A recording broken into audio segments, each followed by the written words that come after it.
ঘটনাক্রমে সেখানেই তিনি বিয়ে করলেন এবং শুআইব আলাইহিস সালাম তার শ্বশুর হয়ে গেলেন। এবং শুআইব আলাইহিস সালামের সাথে একটি চুক্তি ছিল, চুক্তিটা মনে আছে আপনাদের? 10 বছর তিনি সেখানে তার বাড়িতে, অর্থাৎ শুআইব আলাইহিস সালামের বাড়িতে মেয়ের জামাই হিসেবে তিনি সেখানে থাকবেন। এই চুক্তির মেয়াদ যখন শেষ হয়ে গেল, চুক্তির মেয়াদ শেষ হয়ে যাওয়ার পর মুসা আলাইহিস সালামের শ্বশুর শুআইব আলাইহিস সালাম তার জামাইকে, তার মেয়ের জামাইকে তিনি গিফট হিসাবে, হাদিয়া হিসাবে একটি পশুর পাল দিলেন। এবং মুসা আলাইহিস সালামের তখন 2টি পুত্র সন্তান হয়ে গিয়েছে। তো মেয়াদ যখন পরিপূর্ণ হয়ে গেল, মুসা আলাইহিস সালাম এবার সপরিবারে মাদিয়ান ছেড়ে আবার মিশরের উদ্দেশ্যে যাত্রা করলেন। চুক্তির মেয়াদ শেষ হওয়ার পর সাইয়েদনা মুসা আলাইহিস সালাম তিনি যখন সপরিবারে মিশরের উদ্দেশ্যে যাত্রা করলেন, পথ চলতে চলতে মিশর সীমান্তের সিনাই পর্বতমালার তুর পাহাড়ের পাদদেশে তিনি যখন পৌঁছালেন, তখন কোন কোন বর্ণনা এসেছে তার স্ত্রীর প্রসব বেদনা শুরু হয়ে গেল। আবার কোন কোন বর্ণনা এসেছে অন্ধকার এবং প্রচন্ড ঠান্ডা কুয়াশার কারণে তিনি পথ হারিয়ে ফেলেছিলেন। এই জন্য তিনি আগুন সংগ্রহ করার জন্য চেষ্টা করছিলেন। পাথরে পাথরে ঘর্ষণ করে আগুন জ্বালাবার চেষ্টা করে তিনি ব্যর্থ হলেন।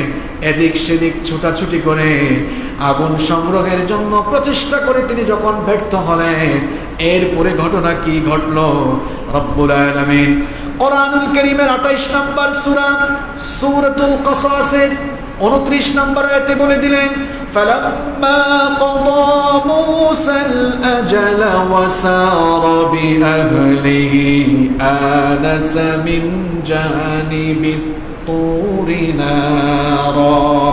রব্বুল আলামিন বলছেন, মূসা যখন মেয়াদ পরিপূর্ণ করলেন আর সপরিবারে যখন মিশরের উদ্দেশ্যে যাত্রা করলেন, তুর পাহাড়ে পৌঁছানোর পরে সেখানে তিনি আগুন দেখতে পেলেন।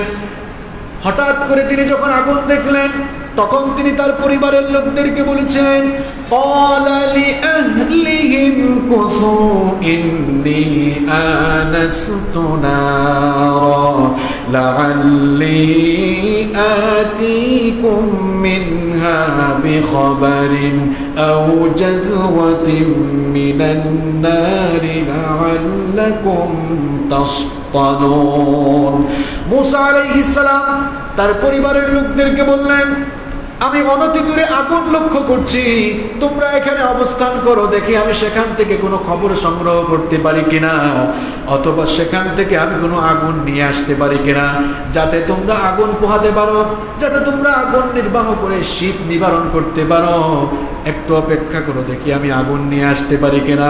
সাইয়েদনা মূসা আলাইহিস সালাম আগুন সংগ্রহের জন্য সেই আগুনের কাছে যখন পৌঁছালেন, ঘটনা তখন কি ঘটলো দেখেন। ফালাম্মা আতাহা নুদিয়া ইয়া মূসা ইন্নী আনা রাব্বুকা ফাখলা'না আলাইকা ইন্নাকা বিল ওয়াদিল মুকাদ্দাস তুওয়া। মূসা আলাইহিস সালাম যখন সেই আগুনের কাছে পৌঁছালেন, গায়েব থেকে আওয়াজ আসলো, অদৃশ্য থেকে আওয়াজ আসলো। রব্বুল আলামিন তখন বললেন, হে মূসা, এটা আগুন নয়, আনা রব্বুক, আমি হচ্ছি তোমার রব। জুতা খোলো, তার কারণ হলো তুমি পবিত্র তুয়া উপত্যকায় তোমার রবের সামনে চলে এসেছো। এরপরে রব্বুল আলামিন মূসা আলাইহিস সালামের সাথে কথা বলা শুরু করলেন। সেদিন থেকেই মূসা আলাইহিস সালাম কালিমুল্লাহ হয়ে গেলেন, কারণ তিনি আল্লাহর সঙ্গে কথা বলেছিলেন। আল্লাহ তাআলা তার নবী মূসা আলাইহিস সালামকে তখন বললেন, ওয়া আনা ইখতারতুকা ফাসতামি' লিমা ইউহা ইন্নানি আনা আল্লাহ লা ইলাহা ইল্লা আনা ফা'বুদনি ওয়া আকিমিস সালাতা লিযিকরি। আল্লাহ তাআলা বললেন, হে মূসা, আমি তোমাকে এখানে নিয়ে এসেছি আর আমি তোমাকে নবী হিসাবে ঘোষণা করছি, আমি তোমাকে নবী হিসাবে সিলেক্ট করছি, আমি তোমার নবুয়ত ঘোষণা করছি। সুবহানাল্লাহ। সুতরাং আমি এখন তোমার প্রতি ওহী নাজিল করছি যা ওহী নাযিল করছি তা ভালো করে শুনে নাও। ইন্নানি আনাল্লাহ, নিশ্চয়ই আমি তোমার রব আল্লাহ। লা ইলাহা ইল্লা আনা ফা'বুদনি, আমি ছাড়া আর কোনো ইলাহ নাই, সুতরাং আমার ইবাদত করো। ওয়া আকিমিস সালাতা লিযিকরি, আর আমার শরণার্থে তুমি সালাত কায়েম করো। এরপরে আল্লাহ তাআলা মুসা আলাইহিস সালামের কাছে কিছু ওহী নাযিল করলেন এবং তাকে নবী হিসাবে সেদিন থেকে স্বীকৃতি দিলেন। তার নবী হিসাবে আল্লাহ তাআলা তাকে মনোনীত করলেন। নবী হিসাবে মনোনীত করার পর আল্লাহ তাআলা মুসা আলাইহিস সালামকে বললেন, তুমি এখন যদি তোমাকে নবী হিসাবে উপস্থাপন করো, নবী হিসাবে ঘোষণা করে দাওয়াত দাও, তাহলে অনেকেই নবুয়তের প্রমাণ জানতে চাইবে। এই জন্য আমি তোমাকে মুআজিজাও দান করছি। নবী হিসাবে ঘোষণা দেওয়ার পাশাপাশি আমি তোমাকে মুআজিজাও দান করছি। রব্বুল আলামিন মুসা আলাইহিস সালামকে তখন দুটি মুআজিজা দান করলেন। মুসা আলাইহিস সালামের হাতে একটি লাঠি ছিল। রব্বুল আলামিন তখন মুসা আলাইহিস সালামকে জিজ্ঞেস করলেন, ওয়ামা তিলকা বিয়ামিনিকা ইয়া মুসা, মুসা তোমার হাতে এটা কি? আল্লাহ কি জানেন না এটা কি? কথা বলেন না কেন, জানেন কি না? আল্লাহ জানেন। এরপরও আল্লাহ প্রশ্ন করেছেন মুসা আলাইহিস সালামের জবাব থেকেই বের করার জন্য। আর মুসা আলাইহিস সালামকে আল্লাহ তাআলা মুআজিজা নিজের চোখে দেখাবার জন্য আল্লাহ প্রশ্ন করছেন, মুসা তোমার হাতে এটা কি? প্রশ্নটা বড় না ছোট? আল্লাহ তাআলা খুব সংক্ষিপ্ত প্রশ্ন করলেন, কিন্তু মুসা আলাইহিস সালাম জবাব দেওয়ার সময় বিস্তারিতভাবে জবাব দিলেন। তিনি তখন বললেন, ক্বালা হিয়া আসায়া আতাওয়াক্কাউ আলাইহা ওয়া আহুশশু বিহা আলা গনামি ওয়া লিয়া ফিহা মাআরিব উখরা। তিনি বললেন, হে আমার রব, এটি হচ্ছে আমার হাতের লাঠি, আমি এর উপরে ভর করে চলি এবং এই লাঠি দিয়ে আমি গাছের পাতা ঝরিয়ে আমার পশুপালের জন্য খাবার সংগ্রহ করি। বিস্তারিত বর্ণনা দিলেন। আল্লাহ তাআলা তখন বললেন, এই লাঠির তো বিস্তারিত বর্ণনা দেওয়ার দরকার নাই।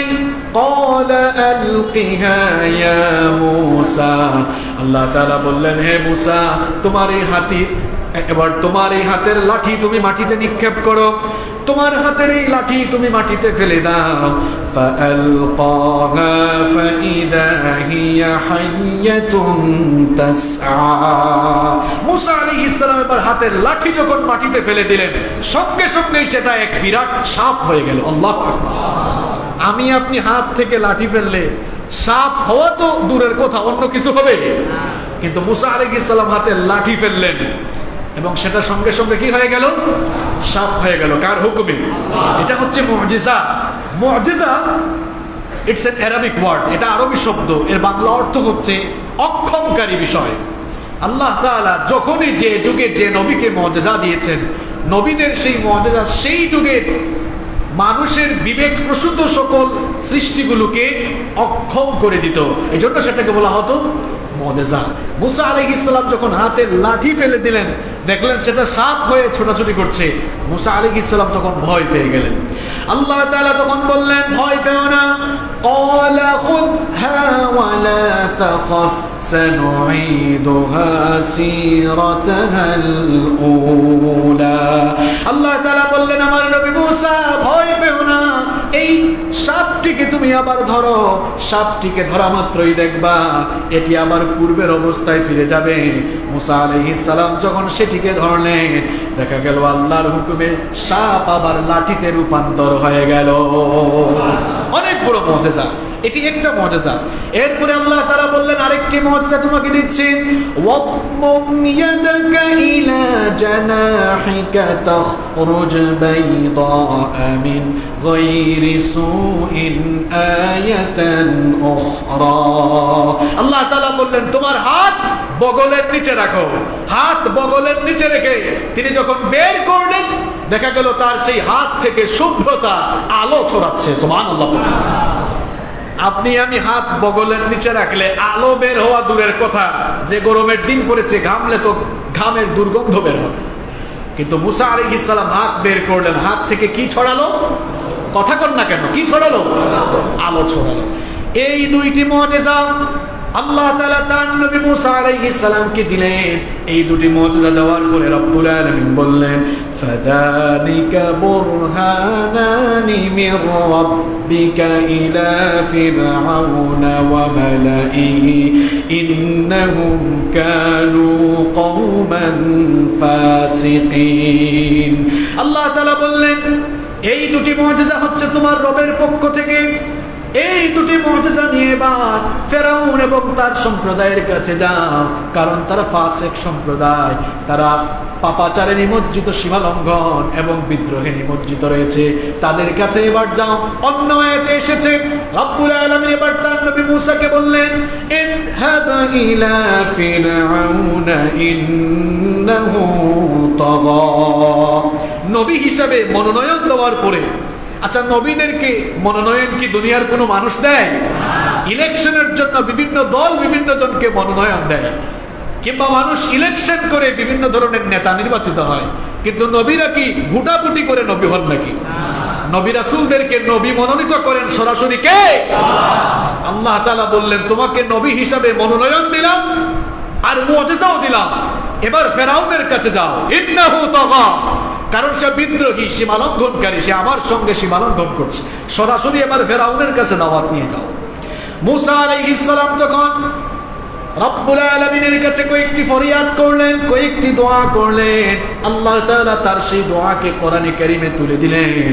মূসা আলাইহিস সালাম তখন বললেন, ক্বালা রাব্বিশরাহ লি সাদরি ওয়া ইয়াসসির লি আমরি ওয়াহলুল উকদাতাম মিন লিসানি ইয়াফকাহু কওলি ওয়াজআল লি ওয়াজিরাম মিন আহলি হারুন আখি। মূসা আলাইহিস সালাম বললেন, হে আমার রব, রব্বিশরাহ লি সাদরি, নবুয়তের এই বিশাল দায়িত্ব পালনের জন্য তুমি আমার বক্ষকে প্রশস্ত করে দাও। ওয়ায়াসসির লি আমরি, আমার কাজগুলোকে তুমি সহজ করে দাও। ওয়াহলুল উকদাতাম মিন লিসানি, আমার জিহ্বায় যে জড়তা রয়েছে সেই জড়তা দূর করে দাও। মূসা আলাইহিস সালামের জিহ্বায় জড়তা ছিল, এজন্য তিনি স্মুথলি কথা বলতে পারতেন না। আল্লাহর কাছে তিনি দোয়া করলেন, আল্লাহ আমার এই জিহ্বার জড়তা তুমি দূর করে দাও, যেন আমি স্পষ্টভাবে কথা বলতে পারি। ইয়াফকাহু কওলি, যাতে জনগণ আমার কথা বুঝতে পারে। ওয়াজআল লি ওয়াজিরাম মিন আহলি, আর নবুয়তের এই বিশাল দায়িত্ব পালনের জন্য তুমি আমার পরিবার থেকে আমার জন্য একজন সাহায্যকারী আমার জন্য নির্ধারণ করে দাও। হারুন আখি, আমার ভাই হারুনকে দাও, কারণ হারুন এই কাজের জন্য উপযুক্ত। তিনি বললেন, আমার ভাই হারুনকেও তুমি নবী বানিয়ে দাও। সুবহানাল্লাহ। মূসা আলাইহিস সালাম বললেন, আমাকে তো নবী হিসেবে তুমি মনোনয়ন দিয়েছো, আমার ভাই হারুনকেও নবী হিসাবে মনোনয়ন দাও। আল্লাহ দোয়া কবুল করলেন, সবগুলো দোয়া কবুল করলেন, এবং হারুন আলাইহিস সালামকে আল্লাহ নবী হিসাবে মনোনয়ন দিলেন। এবার মূসা আলাইহিস সালামও নবী, হারুন আলাইহিস সালামও নবী, দুই ভাই এবার নবী হয়ে গেলেন। এবার দুই ভাই মিলে ফেরাউনের কাছে দাওয়াত নিয়ে গেলেন। দুই ভাই এবার সরাসরি ফেরাউনের রাজ দরবারে গেলেন। মূসা আলাইহিস সালাম ফেরাউনের সভাসদে গিয়ে, রাজ দরবারে গিয়ে এবার ফেরাউনি সাম্রাজ্যের সকল নেতৃবৃন্দের সামনে ফেরাউনের কাছে তার নবুয়তের দাওয়াত উপস্থাপন করলেন। তিনি ফেরাউনের সামনে কি বলেছিলেন তার সেই ভাষা কোরআনে কারীমে রব্বুল আলামিন তুলে দিয়েছেন। মূসা আলাইহিস সালাম গিয়ে বললেন, ওয়া ক্বালা মূসা ইয়া ফিরআউন ইন্নী রাসূলুম মির রাব্বিল আলামিন। মূসা আলাইহিস সালাম গিয়ে বললেন, হে ফিরআউন, তুমি যাকে দেখছো এটা আগের মূসা না, তোমার সামনে যাকে দেখছো এটা আগের মূসা না। এই মূসা হচ্ছে রাসূলুম মির রাব্বিল আলামিন, বিশ্ব জগতের প্রতিপালক সেই মহান রবের কাছ থেকে এই মূসা নবী হিসাবে প্রেরিত হয়েছে। সুতরাং আমার এই নবুয়তের স্বীকৃতি, আমার এই নবুয়তকে মেনে নাও, আমার উপর ঈমান আনো। মূসা আলাইহিস সালাম যখন এবার তার নবুয়তি দাওয়াত উপস্থাপন করলেন, এরপরে মনে হয় ফেরাউন ফুলের মালা দিয়ে রিসিভ করে নিয়েছে, তাই না? কি মনে হয় আপনাদের? ফেরাউন তখন বলল, মূসা এতদিন তো ছিল না, এত বছর কোন জায়গায় ছিল জানি না, হঠাৎ করে এসে তুমি আবার তোমাকে নবী বলে দাবি করছো, রসুল বলে দাবি করছো, তোমার কি মাথা খারাপ হয়ে গেল নাকি? কারণ আমরা তো বাল্যকালে তোমাকে দেখেছি, তুমি আমার রাজদরবারে রাজকীয় ব্যবস্থাপনায় বড় হয়েছে। সুতরাং আমাদের মতোই একজন মানুষ আবার হঠাৎ করে নবী রাসূল হয়ে যায় কেমনে? আর আমার এই নির্বাচনী এলাকায়, আমার নিজের শাসিত এই দেশে তুমি আমার কোন রবের দাওয়াত দাও? কারণ এখানেই তো গোটা মিশরে আমি রব, আমি খোদা, সবাই আমাকে খোদা মনে করে। তো তুমি আবার কোন রবের দাওয়াত দিচ্ছ? তুমি আবার বলছো তুমি নাকি রব্বুল আলামিনের কাছ থেকে প্রেরিত রাসূল। তখন সে বলল, হু ইজ রব্বুল আলামিন? এই রব্বুল আলামিন এটা আবার কে? তার পরিচয় দাও। সে তখন বলেছিল, ক্বালা ফিরআউন ওয়া মা রব্বুল আলামিন। ফিরআউন বলল, ওই রব্বুল আলামিন এটা আবার কে? তুমি কার কথা বলছো? মূসা আলাইহিস সালাম ফিরআউনের সামনে এবার রবের পরিচয় তুলে ধরলেন। তিনি বললেন, ক্বালা রব্বুস সামাওয়াতি ওয়াল আরদি ওয়া মা বাইনাহুমা ইন কুনতুম মুকিনিন। মূসা আলাইহিস সালাম বললেন, ফিরআউন তুমি তো বলছো তুমি শুধুমাত্র এই মিশরের মানুষের রব, এই মিশরের মানুষের লালন পালনকারী, কিন্তু আমি যে রবের দাওয়াত তোমাকে দিচ্ছি তিনি শুধু মিশর নন, বরং আসমান সমূহ আর জমিন, আসমান জমিনের মাঝখানে যা কিছু আছে সকল কিছুর পালনকারী তিনি। ফিরআউন এই কথা শুনে বলল, তার রাষ্ট্রের গুরুত্বপূর্ণ নেতৃবৃন্দকে তখন বলল, ক্বালা লিমান হাওলাহু আলা তাসতামিউন। তোমরা কি শুনছো এই মূসা কি বলছে? সে তখন বলল, কোত্থেকে এসে সেভাবে তার রবের পরিচয় তুলে ধরছে। সে বলতেছে তার রব নাকি আসমান জমিন এবং তার মাঝখানে সবকিছুর রব। মূসা আলাইহিস সালাম বললেন, শুধু তাই নয়, আমার রবের পরিচয় তুমি জেনে নাও। ক্বালা রব্বুকুম ওয়া রব্বু আবাইকুমুল আউয়ালিন। মূসা আলাইহিস সালামের দাওয়াতি স্পিচটা এত সুন্দর ছিল, এত চমৎকার ছিল। আমি যখন এই আয়াতগুলো পড়ছিলাম আমি বারবার ভেবেছি, এত সুন্দর যুক্তিপূর্ণ ভাষায়, এত মার্জিত ভাষায়, এত চমৎকার ভাবে তিনি দাওয়াত দিলেন। এই ফেরাউন বলল যে আমি তো মিশরের সব মানুষের রব। রব মানে কি? লালনকারী, পালনকারী। এই দৃষ্টিতে, এই অর্থে সে বলল আমি তো সবাইকে এখানে লালন পালন, আমি তো সবাইকে লালন পালন আমি এখানে যেহেতু করে থাকি, সেহেতু আমি মিশরের রব। সে বলেছিল ফাকালা আনা রব্বুকুমুল আলা। তখন মূসা আলাইহিস সালাম বললেন, দেখো আমি যে রবের দাওয়াত দিচ্ছি তিনি তোমাদের সকলের রব, এমনকি তোমাদের পূর্ববর্তীতে যারা দুনিয়াতে ছিল, যাদেরকে ফেরাউন তুমি দেখো নাই, আমার রব সকলের রব। সুবহানাল্লাহ। অর্থাৎ তার সাথে তর্ক হচ্ছে। মানে মূসা আলাইহিস সালাম বোঝাতে চাচ্ছেন, তোমার যুক্তি অনুযায়ী তুমি যদি মিশরের সব মানুষের রব বা লালন পালনকারী হয়েও থাকো, আমার রব তোমার থেকে বড়, কারণ তিনি তোমার পূর্ববর্তীতে যারা দুনিয়াতে এসেছেন সবার রব তিনি। সুবহানাল্লাহ। ফেরাউন এবার মূসা আলাইহিস সালামের এই যুক্তির কাছে হেরে গেল। যুক্তির কাছে সে যখন হেরে গেল, সে তখন তার নেতৃবৃন্দের সামনে বলল, ক্বালা ইন্না রাসূলাকুমুল্লাযী উরসিলা ইলাইকুম লামাজনুন। সে তখন বলল, আমার নেতৃবৃন্দ ভালো করে শুনেন, এই মূসা যে তাকে রাসূল হিসাবে দাবি করছে সে আসলে পাগল ছাড়া আর কিছুই নয়। সম্মানিত মুসল্লিবৃন্দ, পৃথিবীতে এখনো ফেরাউন নামের কেউ নাই। ফেরাউনের চরিত্রের বহু মানুষ আছে। এরাও যখন দিনের দায়ীদের দাওয়াতি সম্ভাষণের কাছে হেরে যায়, তখন তারা ওই যুগে ফেরাউনরা পাগল বলেছিল, কিন্তু এই যুগের ফেরাউনরা পাগল না বললেও এই যুগে তারা দাওয়াতি কার্যক্রম বন্ধ করার জন্য দিনের দায়ীদেরকে মৌলবাদী আর জঙ্গিবাদী তকমা দেয়। এরা হচ্ছে এই যুগের ফেরাউন। ফেরাউন বলল মূসা পাগল হয়ে গিয়েছে, মাথা নষ্ট হয়ে গিয়েছে। মূসা আলাইহিস সালাম বললেন, আমি পাগল নই, ভালো করে শোনো, আমার রবের পরিচয় জেনে নাও। ক্বালা রব্বুল মাশরিকি ওয়াল মাগরিবি ওয়া মা বাইনাহুমা ইন কুনতুম তাকিলুন। তিনি বললেন, ফেরাউন তুমি তো শুধু বলছো মিশরের রব, আর আমার রব হচ্ছেন পৃথিবীর পূর্ব দিগন্ত থেকে পশ্চিম দিগন্তে যা আছে সবকিছুর রব তিনি। সুবহানাল্লাহ। কি চমৎকার দাওয়াতি মেসেজ, কি চমৎকার দাওয়াতি সম্ভাষণ।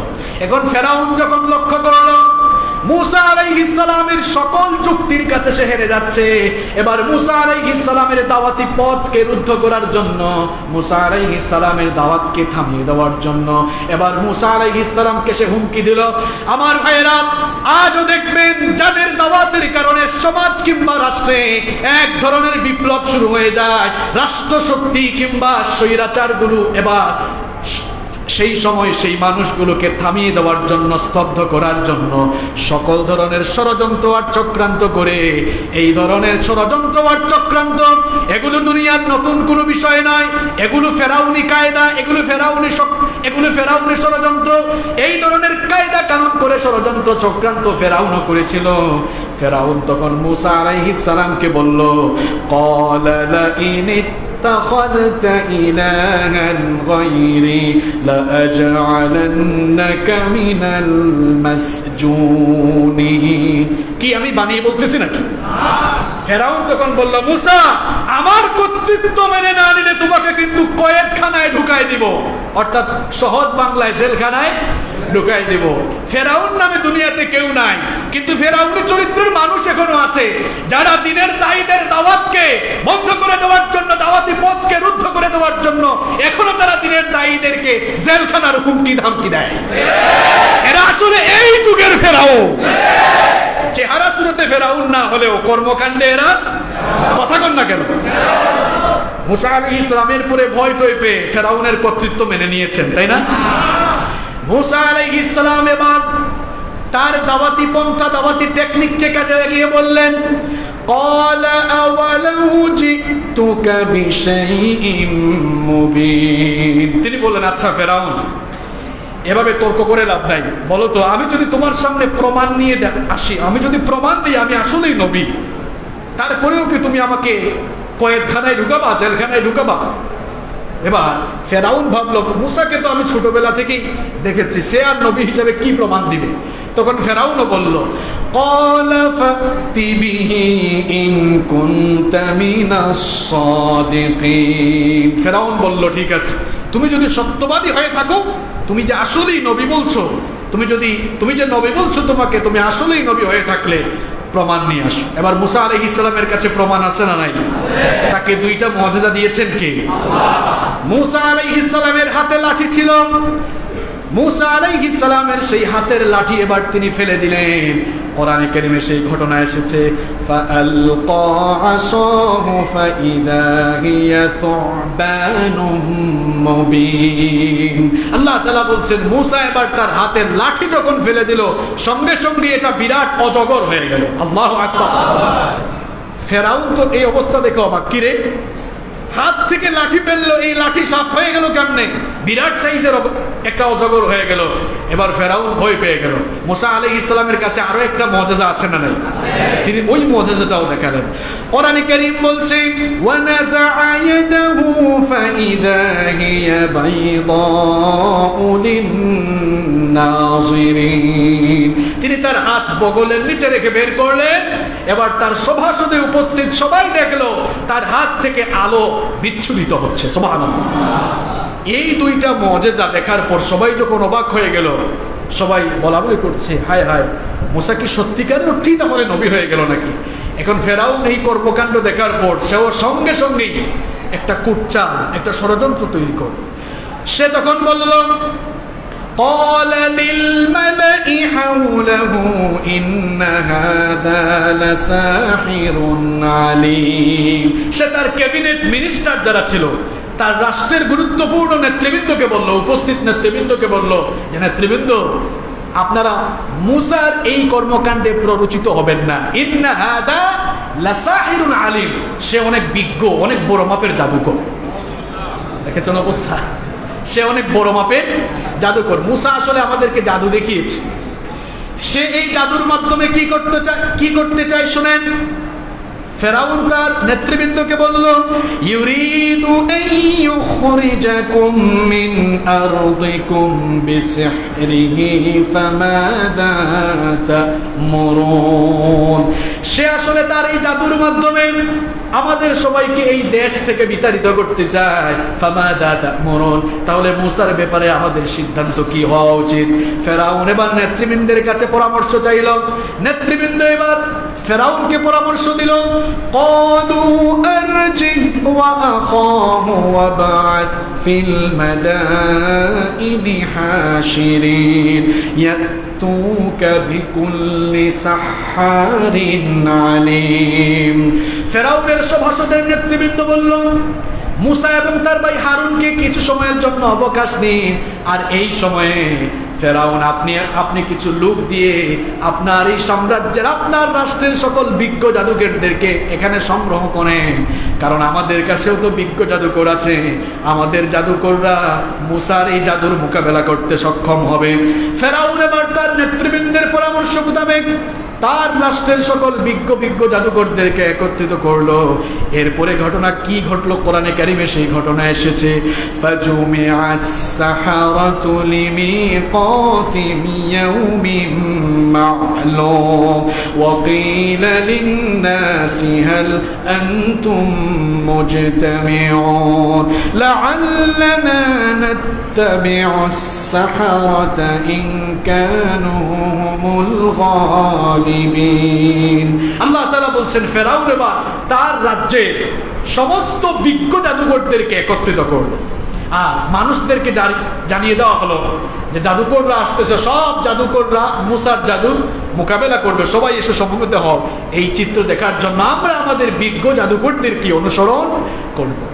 জাদুকররা যখন একত্রিত হলো, জাদুকররা আসার পরেই ফেরাউনকে তারা জিজ্ঞেস করলো, ফালাম্মা জাআস সাহারাতু ক্বালু লিফিরআউনা আইন্না লানা লাআজরান ইন কুন্না নাহনুল গালিবিন। জাদুকররা বলল, ফেরাউন, আমরা যদি মূসাকে পরাজিত করতে পারি তাহলে আমাদের জন্য কি কোনো পুরস্কার আছে নাকি?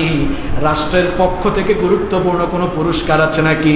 ফেরাউন তখন বলল, ক্বালা না'আম ওয়া ইন্নাকুম ইদাল লামিনাল মুকাররাবিন।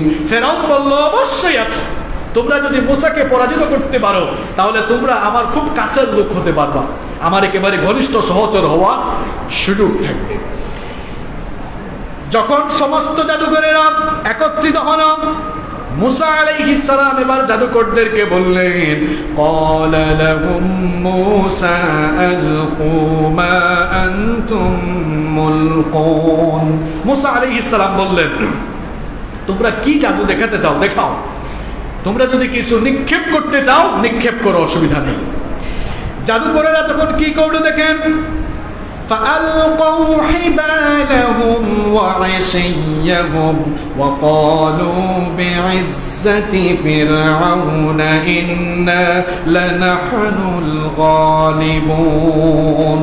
তখন জাদুকররা তাদের হাতে কিছু রশি ছিল, রশি দড়ি আর কি, দড়ি, ওই দড়ি আর লাঠি তারা ফেলার পরে মূসা আলাইহিস সালাম লক্ষ্য করলেন জাদুর প্রভাবে এগুলো নড়াচড়া করছে, আর উপস্থিত মানুষরা সেগুলোকে সাপ হিসাবেই বিবেচনা করছে। মূসা আলাইহিস সালাম দেখে কি এগুলো দেখে ভয় পেয়ে গিয়েছেন? কারণ মূসা আলাইহিস সালামকে তখন ওহী নাযিল করে এর পরবর্তী করণীয় কি হবে জানিয়ে দিয়েছেন কে? আল্লাহ তাআলা বললেন, আগো আমার নবী মূসা, এই জাদুকরদের এই জাদু দেখে তুমি চিন্তিত হয়ো না, তোমার হাতে যে লাঠি আছে সেই হাতের লাঠিটা এবার তুমিও ফেলে দাও। ফাআলকা মূসা আসাহু ফাইদা হিয়া তালকাফু মা ইয়াফিকুন। আল্লাহ তাআলা বললেন, তুমিও তোমার হাতের লাঠি ফেলো। মূসা আলাইহিস সালাম যখন হাতের লাঠি ফেললেন, সেটা আরো বিরাট সাইজের সাপ হয়ে তাদের সবগুলো নিদর্শনকে এবার গ্রাস করে ফেললো, ভক্ষণ করে ফেললো। আল্লাহ! জাদুকররা এটা দেখার পরে অবাক হয়ে গেল। আমরা হচ্ছি মিশরের বিখ্যাত জাদুকর, জাদুবিদ্যায় আমরা সবচাইতে পারদর্শী। মূসা যেটা দেখিয়েছে এটা জাদু হতে পারে না। আর সে জাদুকর হয় কেমনে? কারণ ছোটবেলা থেকে আমরা তাকে দেখেছি। কোনোদিন কোনো জাদুকরের কাছে গিয়ে তাকে জাদুবিদ্যা শিখতে দেখি নাই। এমনকি সে যদি কারো কাছ থেকে জাদু শিখে পারদর্শীও হতো তাহলে তার উস্তাদের নাম এতদিন আমরা জানতে পারতাম। আর সে যেটা দেখিয়েছে এটা তো জাদু হতে পারে না, তার পরিবারেরও কেউ জাদুকর নয়। সুতরাং জাদুকররা বুঝতে পারলো আমাদের মতো এত বিখ্যাত জাদুকর, জাদুবিদ্যার একেবারে চূড়ান্ত বিদ্যা আমাদের কাছে আছে। আমাদের এই জাদুকে মুসার এই নিদর্শন হারিয়ে দিয়েছে, নিশ্চয়ই এটা জাদু নয়, এর পেছনে অলৌকিক একজন সত্তা, শক্তিমত্তা কাজ করছে। এটা যখন তারা বুঝতে পারল, জাদুকররা এবার উপস্থিত সবার সামনে ঈমানের ঘোষণা দিল। তারা তখন ফাউলকিয়াস সাহারাতু সাজিদিনা ক্বালু আমান্না বিরাব্বিল আলামিন। জাদুকররা তখন রবের জন্য, তারা তখন আল্লাহর জন্য সাজদায় মাথা নত করে দিল। আর উপস্থিত সবার সামনে বলল, মুসা যা দেখিয়েছে তোমরা এটাকে জাদু বলছো, এটা জাদু নয়, এটা হচ্ছে মুসার ওই রবের কাছ থেকে আসা মুআজিজা। এজন্য আমরা আর গুমরাহিতে পড়ে থাকতে চাই না। সাজদায় মাথা নত করে দিয়ে তারা বলল, আমান্না বিরাব্বিল আলামিন, আমরা ওই রব্বুল আলামিন, বিশ্বজগতের রব যিনি, তার উপরে ঈমান আনলাম। সুবহানাল্লাহ। রব্বি মুসা ও হারুন, মুসা এবং হারুনের রবের উপরে আমরাও ঈমান আনলাম। এবার ফেরাউনের মাথা খারাপ হয়েছে নাকি হয়নি? ফেরাউন তখন বলল, হায় হায়, আমি এদেরকে আনলাম মুসাকে মোকাবেলা করার জন্য, এখন তারা এসেই মুসার দলে চলে গেল। ফেরাউন তখন বলল, قال آمنتم له قبل أن آذن لكم إنه لكبيركم الذي علمكم السحر فلسوف تعلمون لأقطعن أيديكم وأرجلكم من خلاف ولأصلبنكم أجمعين। ফেরাউন তখন বলল, আমার অনুমতি নেওয়ার আগেই মুসার দলে তোমরা চলে গেলা, মুসার রবের উপরে ঈমান এনেছো। আমার তো মনে হয় মুসাই তোমাদের উস্তাদ, অর্থাৎ মুসাই তোমাদেরকে জাদু শিখিয়েছে। তোমরা সবাই এখানে আলাদা করে মিটিং করে এসেছো, এই ঘটনা ঘটিয়েছো। সুতরাং ঈমান আনার কারণে জাদুকরদেরকে ফেরাউন বলল, আমি তোমাদের হাত পা বিপরীত দিক থেকে কেটে ফেলবো এবং আমি তোমাদেরকে শুলে চড়াবো। ফেরাউন মনে করেছিল এই ভয় দেখালে হয়তো জাদুকরেরা ঈমান প্রত্যাখ্যান করবে, কিন্তু ফেরাউনের চিন্তার বিপরীত ঘটলো। ফেরাউনের কাছ থেকে এই কথা শোনার পরে জাদুকরেরা বলল,